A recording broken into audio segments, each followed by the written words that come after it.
बाबा साहब की बात को मान करके आपने पढ़ाई की, बाबा साहब की बात को मान करके आपने नौकरियां की, नौकरियों में आने के बाद जीवन का स्वरूप बदला। आपसे बाबा साहब यही उम्मीद करते थे, लेकिन उनकी भी कुछ उम्मीदें हैं।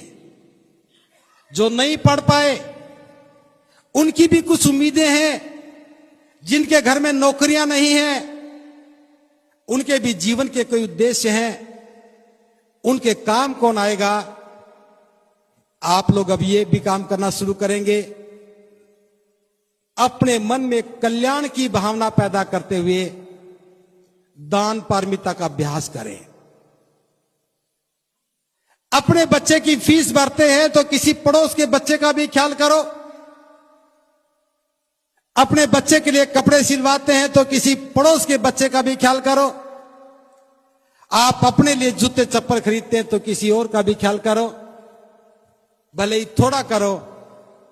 बौद्ध होने का यह भी एक प्रमाण है कि आपके मन में करुणा का वास हुआ और हम अपने भाइयों के प्रति दयालु बने, हितैषी बने। केवल मंच पर बात करने से तो होता तो मैं अकेला ही बहुत था, लेकिन ये काम तो करने से होगा। अब हम अभ्यास करेंगे करुणा और मैत्री का। हम जहां पर भी कोई आपदा आती है, आपदा किसी पर भी आए, उसकी जाति नहीं देखनी, वो किस प्रदेश से ये नहीं देखना। हम पूरी मानवता के लिए काम करने वाले लोग हैं।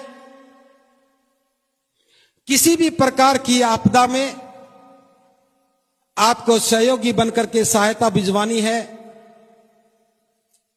चाहे कहीं बाढ़ आ जाए, चाहे कहीं आगजनी हो जाए, चाहे कहीं और प्राकृतिक आपदा आ जाए, ये बौद्धों का गुण है। बाबा साहब ने भारत में बौद्ध धर्म का भविष्य जो लेख लिखा था उसमें इस बात का जिक्र किया।